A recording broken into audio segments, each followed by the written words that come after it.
friends call me Ned. Welcome to Ned's Garage. Did you lose your hydraulics on your Fisher Plow like I did? Maybe you have the same problem I did. It was the oil pickup tube. Warning, make sure your blade is down.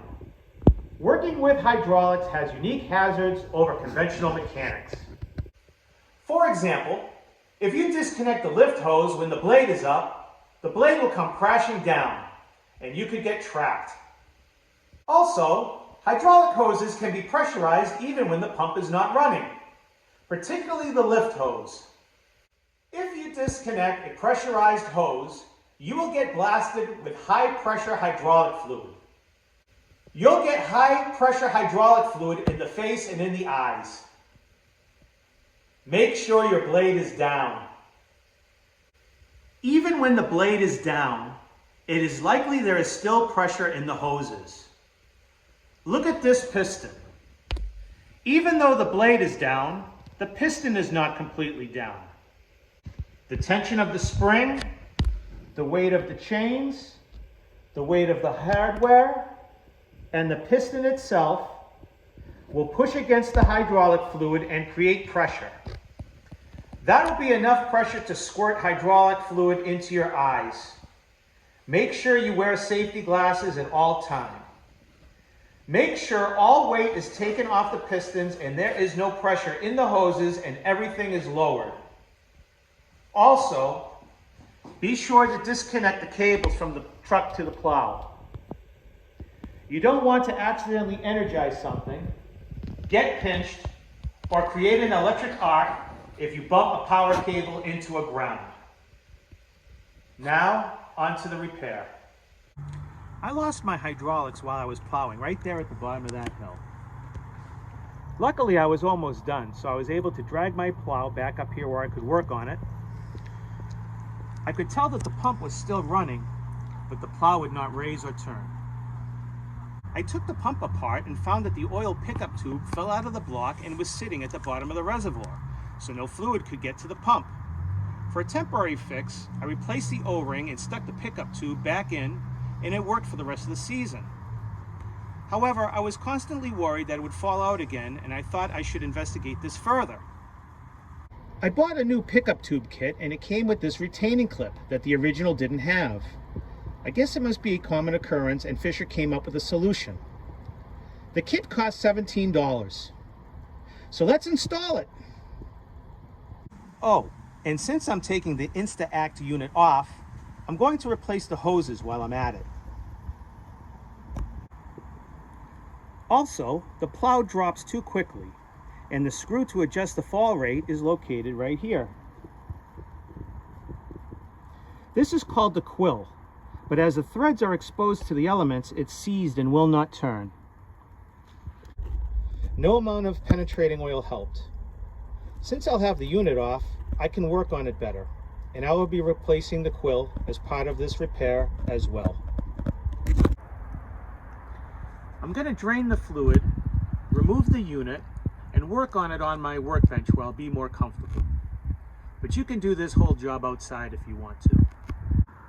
Detach the hookup cables to your truck and stow them properly. These are the electric cables that need to be disconnected. The positive cable attaches here, and the ground cable attaches here, as well as the ground cable for the lights. And a third ground attachment is for the plow side joystick hookup cable. I like to use the box head side of the wrench. To remove the drain plug, you need a 1/4 inch Allen wrench or Allen socket.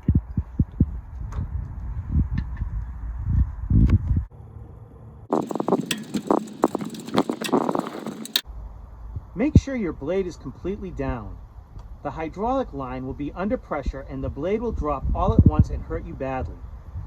There will be pressure in the line even if the blade is completely down, because the piston may not be completely down. Wear safety glasses to protect your eyes if fluid is to blast out of the hose. I have two types of fittings on this plow. For this one, I'm using a 5/8 inch flare wrench on the collar an 11/16 inch wrench on the nut. On the other type, I'm using a 3/4 inch wrench and a pair of water pump pliers because I don't have the proper tool to fit the collar. Make sure you use 2 tools, especially when replacing the hose, so the hose doesn't twist. If you don't have flare wrenches, you can get by with regular wrenches. Rubber hoses have a lot more forgiveness than steel ones. Remember that the hydraulic lines are under pressure. Make sure your blade is completely down. It will fall otherwise. There may be oil in these lines, so make sure you point them down into your drain pan as soon as they're off so you don't make a big mess in your driveway.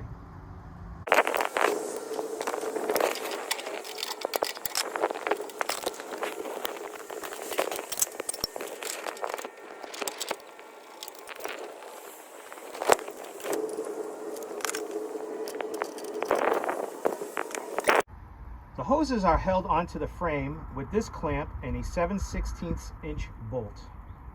I'm going to spray all these connections with some penetrating oil and let them soak in before I start working on them.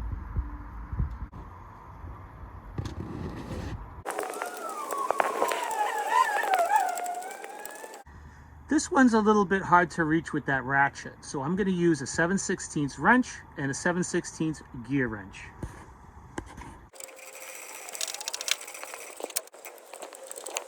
And now for the mounting bolts. Remove them with a couple 7/16 wrenches.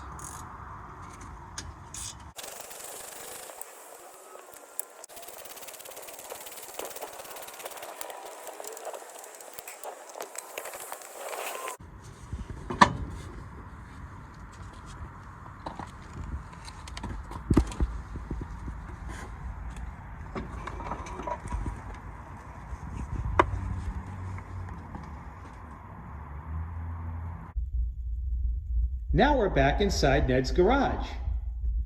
I took the Insta-Act unit off the frame and brought it onto the workbench where I can work on it comfortably.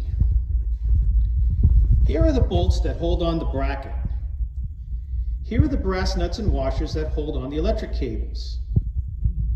Here are the hose clamp bolts that you don't need to remove unless you're replacing the hydraulic hoses like I am.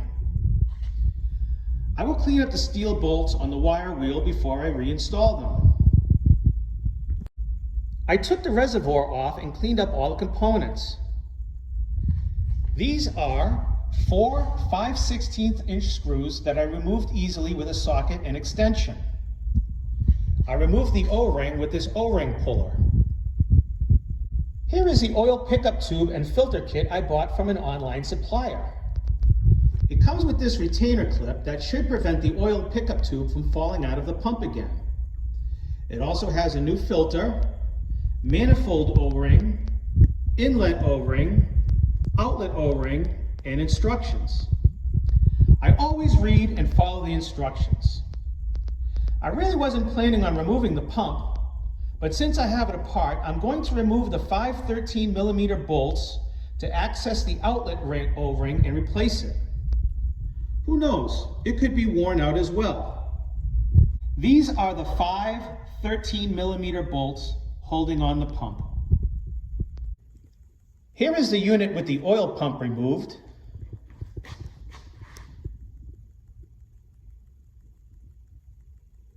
And this is the pump outlet O-ring.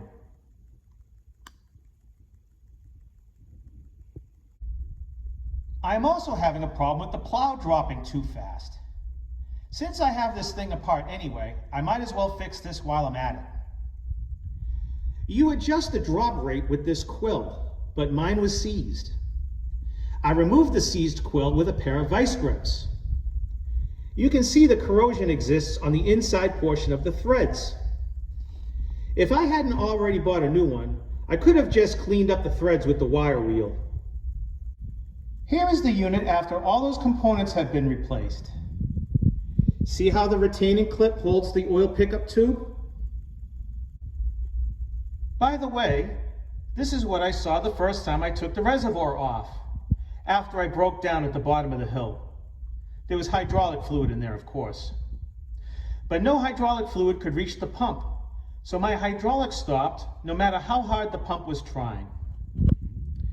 So now let's finish putting the Insta-Act back together and get it back on the plow.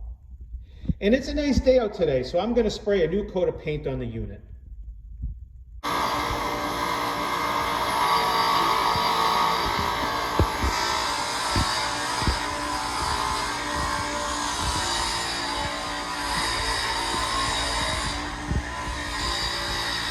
I'm very happy with the way that turned out.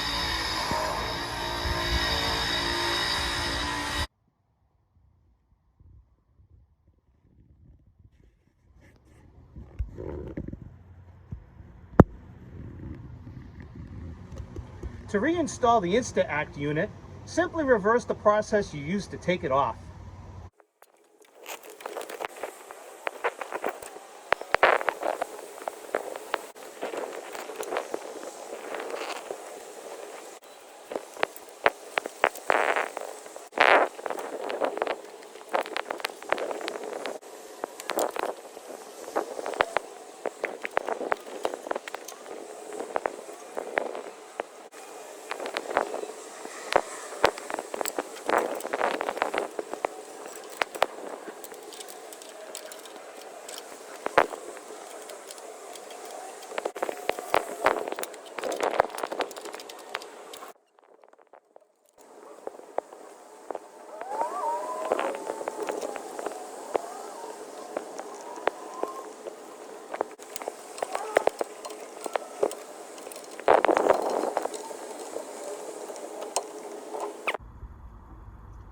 So now it's time to fill it up with oil and test it.